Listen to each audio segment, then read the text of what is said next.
ஆண்டவராகிய இயேசு கிறிஸ்துவின் நாமத்தில் உங்களுக்கு வாழ்த்துக்கள். எல்லாரும் எப்படி இருக்கீங்க? சோமா இருக்கீங்களா? சந்தோஷமா இருக்கீங்களா? இந்த அருமையான வேளையிலும் ஆண்டவர் கொடுக்கிற ஆசீர்வாதமான வார்த்தை 1 சாமுவேல் 1ஆம் அதிகாரம் 17ஆம் வசனம். 1 Samuel chapter 1 verse 17. அதற்கு ஏலி, சமாதானத்தோடே போ, நீ இஸ்ரவேலின் தேவனிடத்தில் கேட்ட உன் விண்ணப்பத்தின்படி அவர் உனக்கு கட்டளையிடுவாராக என்றான். அருமையான தேவனுடைய பிள்ளைகளே, அந்நாள் தேவ சமூகத்தில் தேவாலயத்தில் போய் ஜெபித்த பொழுது அந்த தேவாலயத்தின் ஆசாரியனாய் இருந்ததான ஏலி சொல்கிற ஒரு வார்த்தை, சமாதானத்தோட போ, இஸ்ரவேலின் தேவனாகிய கர்த்தர் உன் விண்ணப்பத்தை கேட்டபடியினால் நீ உன் விண்ணப்பத்திற்கு ஏற்றபடி அவர் உனக்கு அருளி செய்வார் என்று சொல்கிறதை பார்க்கிறோம். Dear children of God, Hannah was a woman. She prayed with great cry in the presence of God, in the temple of God.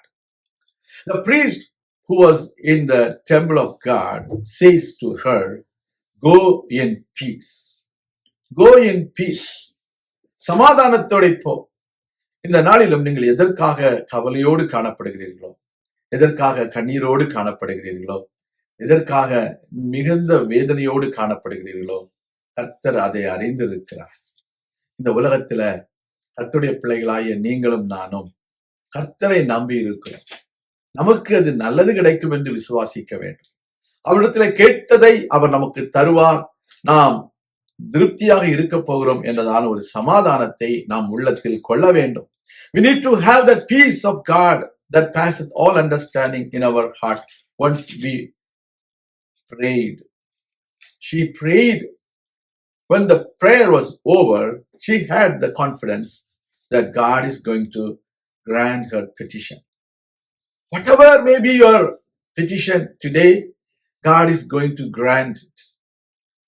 Maybe the people around you may not understand the purpose of your prayer, but God understands the purpose of your prayer. It may be a prayer for healing. It may be a prayer for a deliverance. It may be a prayer for an employment. It may be a prayer for a promotion. Whatever it may be, the God of Israel, who listens to your prayer, who understands your prayer, is going to grant your petition. He is going to grant you a new job. He is going to give you healing and deliverance.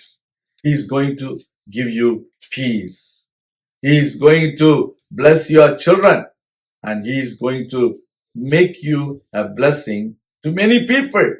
We need to believe it because he is our God. He can do many things in our life because he is all powerful, because he is Almighty God. He will do it for us. He will always do it for us. நம்முடைய வாழ்க்கையில நமக்காக எல்லாவற்றையும் செய்து முடிக்கிற ஒரு கர்த்தர், எல்லாவற்றையும் அறிந்தவர், நிச்சயமாக நமக்கு அருளி செய்வார். நாம் ஜெபிக்கலாம். எங்கள் அன்பின் பரலோக பிதாவே, இந்த அருமையான வேளையிலும் சமாதானத்தோட போ, இஸ்ரவேலின் தேவன் உன் விண்ணப்பத்தின்படி உனக்கு கட்டளையிடுவார் என்று சொன்னபடியே உடைய பிள்ளைகள் என்னென்ன ஜபிக்கிறாங்களோ அந்த ஜபத்தை கேட்டு அந்த ஜபத்திற்கு தக்க பலனை அவர்கள் பெற்றுக்கொள்ளும்படிக்கு நல்ல காரியங்களை கட்டளையிட வேண்டும் என்று ஜபிக்கிறோம், தாழ்த்துகிறோம், ஒப்பு கொடுக்கிறோம். பெரிய காரியங்களை செய்திடலும் உடைய நாமத்தை மகிமைப்படுத்தும் இயேசு கிறிஸ்துவின் நாமத்தில் நல்ல பிதாவே, ஆமேன். கர்த்தர் தாமே உங்களை ஆசீர்வதிப்பாராக. ஆமேன்.